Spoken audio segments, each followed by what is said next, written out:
ప్రార్థనాపూర్వకంగా వాక్యాన్ని విన్నాం. వాక్యం వెల్లడవుతుండగా శ్రద్ధతోను ఆశతోను దేవుని వాక్యమును విన్నప్పుడు మన జీవితంలో ప్రతి బలహీనతలు తొలగిపోతాయి, ప్రతి సంకటములు తొలగిపోతాయి, ప్రతి ఇబ్బందులు తొలగిపోతాయి. అందుకే లూదియాట పౌలు శీలలు ఇద్దరు కలిసి స్వార్థ ప్రకటిస్తూ ఉంటే అతి ఆసక్తి కలిగి తను వాక్యమును వింటూ ఉన్నది. ఆ వాక్యం వింటుండగా మా హృదయము తెరవబడి ఏమైందంటే రక్షణ పొంది ఆమె కుటుంబం అంతా కూడా రక్షణ పొందింది. ఆ వాక్యం వినగానే ఆ ఆశ ఏమైందంటే దైవచేయుని బతిమలాడుతుంది, అయ్యా నీవు తప్పనిసరిగా మా ఇంటికి రావాలి, మీరు మా ఇంటికి రావాలని దైవచేయుని బతిమాలుకుంటూ ఉన్నది. ఆ దైవచేయుడు ఆ కుటుంబానికి పోవటము, దేవుని వాక్యం ఆసక్తితో వింటున్న కుటుంబానికి రక్షణ సమాధానము కలిగినది. దేవునికి మహిమ కలుగును కాక. హల్లెలూయా, హల్లెలూయా. ఈ దినము దేవుని వాక్యం ఏంటంటే దేవుని మందిరముకు వెళితే ఆశీర్వాదం, దేవుని మందిరములో ఉంటే దీవెన. అది దావీదు రాజు అయినప్పటికీ కూడా ఎక్కడ ఉన్నదంటే ప్రజలు అంటూ ఉన్నారు దేవుని మందిరానికి పోవాలని చెప్పినప్పుడు అంటే ఆసక్తితో ఆనందముతో దేవుని మందిరానికి వెళ్ళాడట. హల్లెలూయా. రాజ్యమును పరిపాలించే రాజుకి ఏ కొదవ లేదు, ఆయన ఎక్కడ ఉన్నాయో బాధ లేదు, కానీ దేవుడు సరిగా రాజు కూడా ఎంతో ఆనందముతో సంతోషముతో ఆయన దగ్గరికి వస్తూ ఉన్నాడు. హల్లెలూయా. ఈ రోజు ప్రభు మనతో ఆ వాక్యాన్ని ధ్యానం చేయబోతూ ఉన్నాడు. హల్లెలూయా. మంచిది. కీర్తన గ్రంథం 22వ అధ్యాయము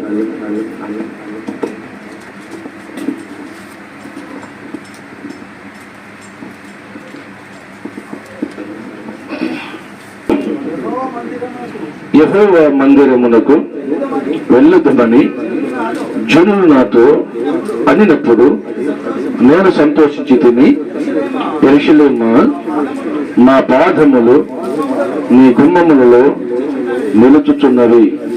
యెరూషలేమా బాగుగా కట్టబడిన పట్టణము వలె నీవు కట్టబడిన. దేవుడికి స్తోత్రం. హల్లెలూయా. దేవుడికి మహిమ కలుగును గాక. జనులు అంటూ ఉన్నారట, యెహోవా మందిరముకు పోదాము రండి అని. ఎవరితో అంటున్నారట? దావీదుతో అంటున్నారట. హల్లెలూయా. జనులు రాజుతో మందిరానికి పోదామంటే వస్తారంటారా? ఇక్కడ ఉన్న ప్రజలైతే వస్తారంటారా? కానీ రాజు అంటున్నాడు సంతోషముతో దేవుడి మందిరానికి వస్తున్నాడట, ఆనందముతో దేవుడి మందిరానికి వస్తున్నాడట. ఎంతో ఆసక్తితో దేవుడి మందిరానికి రాజు అయిన దావీదు వస్తూ ఉన్నాడు. దేవుడికి మహిమ కలుగును గాక. హల్లెలూయా. ఆయనకు రావాల్సిన అవసరం లేదు, సిరి సంపదలతో ఉన్నాడు, రాజుగా ఉన్నారు. అమ్ముని తగ్గించు మరి ప్రజలు సామాన్య ప్రజలు అంటున్నారు, రాజా మందిరముకు పోదామన్నప్పుడట ఆయన చాలా సంతోషపడ్డాడట, ఆనందపడ్డాడట. ఆనందంతో దేవునికి మందిరానికి వచ్చాడు, ఆయన దీవించబడ్డాడు. హల్లెలూయా. ఆయన దీవించబడటానికి కారణం ఏంటంటే దేవుని మందిరం వదిలిపెట్టలేదండి, దేవుడు సన్నిధిని వదిలిపెట్టలేదండి. దేవుని సన్నిధిలో ఉండి దేవుణ్ణి ఆరాధిస్తూ ఉన్నాడు. దేవుడు అంటే భయమును భక్తిని కలిగి ఉన్నాడు. దేవుడికి మహిమ కలుగును గాక. హల్లెలూయా, హల్లెలూయా. అందుకే దావీదు దీవించబడ్డాడు. దేవుని పట్ల భయం కలిగి ఉన్నాడు, భక్తి కలిగి ఉన్నాడు. దేవుడు అంటే ఎంతో ఆసక్తితో ఉన్నాడు. దేవుడు మందిరం అంటే ఆయనకి ఎంతో ఆసక్తి, ఎంతో ఆయన ఆశతో వస్తూ ఉన్నాడు, విశ్వాసంతో వస్తున్నాడు, దేవుని కనపరుస్తూ ఉన్నాడు, దేవుని మయంపరుస్తూ ఉన్నాడు. దేవుని మయంపరచడం వల్ల దేవుని యొక్క కృప దావీదు మీదకి వచ్చినది. హల్లెలూయా. అందుకే దేవుని మందిరమునకు ఆసక్తితో రావాలి, దేవుని మందిరమునకు ప్రేమతో రావాలి. ఆయన సన్నిధికి వస్తున్నప్పుడట మన ప్రవర్తన సరిచేసుకొని దేవుని మందిరమునకు రావలసిన వారమై ఉన్నాము. హల్లెలూయా. నీ మార్గమందు నీ ప్రవర్తన అంతా కూడా సరిచేసుకుని దేవుని మందిరమునకు రమ్మని లేఖనం తెలియపరుస్తూ ఉన్నది. దేవుడికి మహిమ కలుగును గాక. హల్లెలూయా, హల్లెలూయా. ఆ తర్వాత చూస్తే ఏమంటున్నారు? రెండో వచనం, నీ గుమ్మములలో నిలుచుచున్నవి యెరూషలేమా బాగుగా కట్టబడిన పట్టణము వలె నీవు కట్టబడి ఉన్నావు. దేవుడికి మహిమ కలుగును. ఎవరట? ఎప్పుడు ఆసక్తితో, విశ్వాసముతో, నమ్మకత్వముతో దేవుడు సన్నిధికి వచ్చినప్పుడు, దేవుడు సన్నిధికి వచ్చి దేవుణ్ణి ఆరాధించి గణపరిచి ఆయన వాక్య ప్రకారం నడుచుకున్నప్పుడు అప్పుడట ఏమైపోతుందట? ప్రాకారములు కట్టబడుతాయి. దేవుడికి మహిమ కలుగును గాక. హల్లెలూయా. బాగుగా నీ ప్రాకారములు, నీ కుటుంబము, నీ ఇల్లు, నీ పిల్లలు కట్టబడతారు. దేవుడు తెలియపరుస్తున్నారు. దేవుడికి మహిమ కలుగును గాక. హల్లెలూయా, హల్లెలూయా. మనం కట్టబడాలి అంటే, మనం దీవించబడాలి అంటే, మనం ఆశీర్వదించబడాలి అంటే దేవుడు సన్నిధిని మనం వెతకవలసిన వారమై ఉన్నాము. దేవుని సన్నిధిలో మనము ఆసక్తి కలిగి ఉండవలసిన వారమై ఉన్నాము. హల్లెలూయా. అందుకే దావీదు ఎంతో ఆసక్తితో దేవుని మందిరము రావడానికి ఆనందముతో, సంతోషముతో వస్తూ ఉన్నాడట. ఆ ఆనందముతో రావటం వల్ల, ఆ సంతోషముతో దేవుని గణపరచడం వల్ల హృదయపూర్వకంగా ఆయన ఆరాధిస్తూ ఉన్నాడు. హృదయపూర్వకంగా దేవుని గణపరుస్తూ ఉన్నాడు. అందుకే దేవుడు దావీదును ఆశీర్వదించాడు. దేవుడికి మహిమ కలుగును గాక. హల్లెలూయా, హల్లెలూయా. అది మనం చూస్తే 7వ అధ్యాయము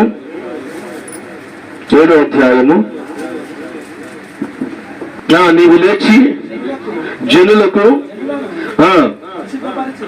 జనులను పరిశుద్ధపరిచి వారితో ఇలాగ చెప్పుము, రేపటికి మిమ్మును పరిశుద్ధపరుచుకుని ఇశ్రాయేలీయుల దేవుడైన యెహోవా సెలవిచ్చినది ఏమనగా, ఇశ్రాయేలీయులారా, మీ మధ్య శాపగ్రస్తమైన ఒకటి కలదు. మీరు దానిని మీ మధ్య ఉండకుండా నిర్మూలము చేయుడి. మీ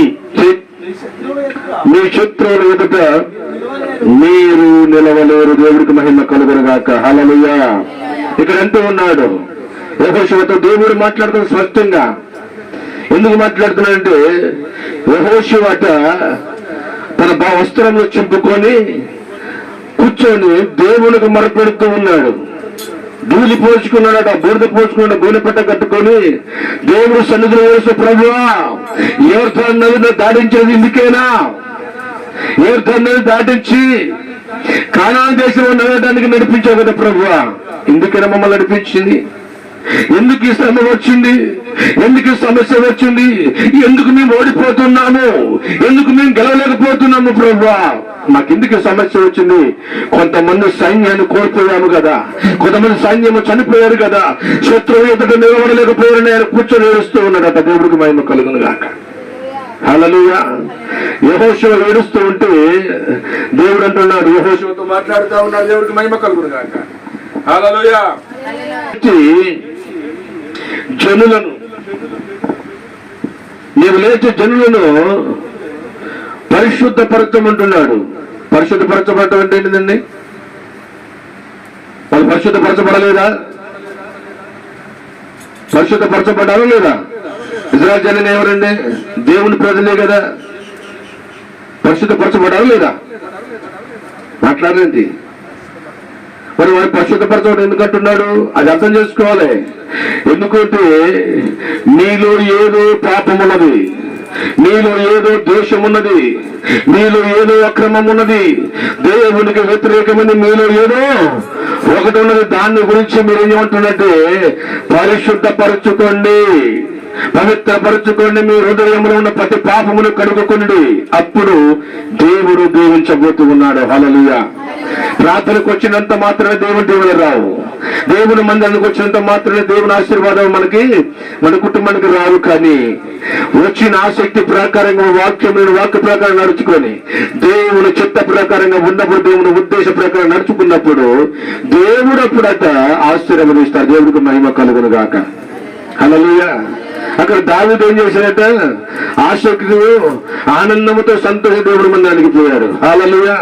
యెహోషువ దేవుని పక్షంగా నిలబడ్డాడు. ఇశ్రాయేలు ప్రజల్ని కానాను దేశమునకు తీసుకుపోవటానికి దేవుడే ఏర్పరచుకున్నాడు, దేవుడే నియమించాడు. మోషేతో మాట్లాడు, మోషే, నువ్వు కానాను దేశంలో చేరవు, కానీ కానాను దేశము నువ్వు కనులారా చూస్తావు, కానీ కానాను దేశము నువ్వు చేరవు అని దాన్ని నడిపించడానికి నాయకుడు కావాలి కనుక యెహోషువానికి నేను చెబుతూ ఉన్నాను, యెహోషువాని అభిషేకించు, యెహోషువాని అభిషేకించమని మోషేకి చెప్తే ఆ మోషే యెహోషువతో మాట్లాడి కానానికి ఏ విధముగా ప్రజలను నడిపించాలి, ఏ విధముగా నాయకత్వం వహించాలో యెహోషువకు నేర్పాడట. యెహోషువకు నేర్పి యెహోషువని అభిషేకించ దేవుడికి మహిమ కలుగునుగాక. హల్లెలూయా. అభిషేకించబడిన వాడే, పాపములు కడుక్కున్నవాడే నాయకుడై ఉన్నాడు. ఏమంటున్నాడట, మీ పాపములను కడుక్కొని పరిశుద్ధపరచుకొనుడే, పరిశుద్ధ పరచుకోండి. మీరు దీవించబడాలంటే, మీరు ఆశీర్వదించబడాలంటే, మీరు మేలు పొందాలంటే మీరేం చేయాలట, పరిశుద్ధపరచుకోండి, మీ పాపములు కడుగుకొనుడి.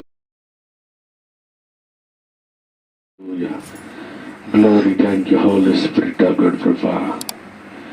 Hallelujah, hallelujah, hallelujah. యేసయ్యానికి స్తోత్రం, స్తోత్రం. అబ్రహాము దేవుడా, ఇస్సాకు దేవుడా, యాకోబుల తండ్రి నీకు స్తోత్రం, స్తోత్రం, స్తోత్రం, స్తోత్రం, స్తోత్రం, స్తోత్రాలు చెప్పండి. హల్లెలూయా, హల్లెలూయా, హల్లెలూయా. థ్యాంక్ యూ డాడీ, నీకే స్తోత్రం నాయన. ఇంతవరకు ప్రభా ప్రారంభ ప్రార్థన నుంచి అయ్యా నీకు ఉన్న పాటలు నాయన, కీర్తనలు అయ్యా, వాక్యం ద్వారా మాతో మాట్లాడినందుకు నీకు స్తోత్రాలు. మమ్మల్ని బలపరచినందుకు నీకు స్తోత్రాలు, బలపరచినందుకు నీకు స్తోత్రాలు అయ్యా. నీ వాక్యములు తండ్రి మమ్మల్ని కడిగినందుకు నీకు స్తోత్రాలయ్యా. నీ వాక్యం ద్వారా మా పాపములు ఒప్పింప చేస్తున్నందుకు నీకు స్తోత్రాలయ్యా. మమ్మల్ని సరిచేసినందుకు నీకు స్తోత్రాలయ్యా. నిజమే ప్రభా, దావీదు నీ మందిరమునికి ఆనందము సంతోషంతో వెళుతూ ఉన్నాడు. మేము కూడా నీ సన్నిధికి నైనా ఆనందముతోనైనా ఉత్సాహముతో నీ సన్నిధికి వచ్చుటకు నీ కృప చూపించయ్యా. సహాయమును దయచే ప్రభా, నీకు వందనాలు. నీ మహిమతో నింపండి తండ్రి, నీ కృపలో భద్రపరచండి తండ్రి. నీకు వందనాలయ్యా. ఇన్న వాక్యం అర్థము కాకుండా తండ్రి, ప్రతి హృదయముల వాక్యం అనే విత్తనము పడి అది చనిపోయి మొలకెత్తి అభివృద్ధి పరచబడి ఫలించుటకు నీ కృప చూపించే సహాయం దయచి అతి కార్యము జరిగించు నాయన, అతి కార్యము జరిగించు ప్రభువా. ప్రతి బిడ్డతో మీరు మాట్లాడినందుకు నీ స్తోత్రాలయ్యా. రేపటి కోసం ఈ దినమే పవిత్రపరచుకమ్మని చలవిచ్చావయ్యా. నిజమే ప్రభువా, రేపటి కోసం మీ పని మేము సిద్ధపాటు కలిగి మేము పవిత్రపరచుకొని అయినా పరిశుద్ధపరచుకొని నీ కోసము జీవించుట కొరకు, నీ కోసము నిలిచి ఉండుట కొరకు నీ కృప చూపించి సహాయమును దయచేయమని ప్రార్థిస్తున్న దేవానికి స్తోత్రాలు. ప్రేమించి ప్రేరేపించి ప్రభు వారికి ఇచ్చిన జీవితంలోని కష్టాలు ప్రభా అయా కానుకల ప్రభును చూస్తున్న దేవుడు నాయన, దీవించండి, ఆశీర్వదించండి. ఆకాశపు నీ తూములు తెలిసి మండైన దీవిని ఆశీర్వాదం నింపమని ప్రార్థన చేస్తూ ఉన్నాను. వారి చేతి పనులు దీవించండి నాయన, వారి కుటుంబాన్ని దీవించండి అయ్యా, వారి పిల్లలు దీవించండి అయ్యా. అయ్యా నీకు వందనాలు చెల్లిస్తున్నాను. ఈ అద్భుతమైన కార్యము జరిగించు నాయన, నీ మహిమ కొరకు కార్యము జరిగించయ్యా. ప్రతి దుష్ట దురాత్మ చీకటి అభిప్రాత అంధకార భానుమతి షాదబడి దయ్యములు యేసు అధికార నామములో అవి నిర్మూలమై పోవునుగా కానీ ప్రార్థన చేస్తున్నానయ్యా. బిడ్డల తాండవిస్తున్న రోగమును వ్యాధిని యేసు నామములో బంధిస్తూ ఉన్నానయ్యా. ఏ రోగం ఉండటానికి వీల్లేదు ప్రభా, ఏ బలహీనత ఉండటానికి వీల్లేదు ప్రభా, నీ దాసుని ఆజ్ఞాపిస్తూ ఉన్నానయ్యా. ఈ దినమందునైనా యేసు అధికార నామములో ప్రతి బలహీనతల బిడలు విడిచి పాటలను బంధించబడునుగా కానీ ప్రార్థిస్తూ ఉన్నానయ్యా. అయ్యా ఇన్న వాక్యం అర్థము కాకుండా హృదయంలో ఫలించునుగాక, ఫలించునుగాక, ఫలించునుగాక, ఆరోగ్యం వచ్చునుగాక, ఐశ్వర్యం వచ్చునుగాక, దీవించబడుదురుగాక, మేలుతో నింపబడుదురుగాక. ప్రభువానికి స్తోత్రాలయ్యా. ప్రతి సంఖ్యలు దంచబడునుగాక, ప్రతి కాడు విరగొట్టబడునుగాక. నీ బిడ్డలు నాయన, ఇశ్రాయేలు బిడ్డలు ప్రభువా, నాయన ఒక ప్రత్యేకమైన జనాంగముగా ఉందురుగాక, ప్రత్యేకపరిచిన వారిగా ఉందురుగాక. నాయన నీ మహిమ కోసం నిలిచి ఉందురుగాక. అటు కృప దయచేయమని ప్రార్థిస్తూ యేసు నామములో ప్రార్థించి అడిగి పొంది ఉన్న మా ప్రియ పరలోకపు తండ్రి, ఆమేన్, ఆమేన్. మన పరమ తండ్రి దేవుడి ప్రేమ, కుమారుడైన యేసుక్రీస్తు వారి కృప, పరిశుద్ధాత్మ అన్యోన్య సభ సకల పరిశుద్ధమును ముఖ్య జీవము కలిగిన దేవుడు సంగమునకును ఇప్పుడు ఎల్లప్పుడు సదాకాలము తోడయుండి నడిపించునుగాక. ఆమేన్, ఆమేన్, ఆమేన్. యేసు రక్తమే చేయము, యేసు రక్తమే చేయము. యేసు నామమునకు సంపూర్ణ విజయము కలుగునుగాక. ఆమేన్, ఆమేన్.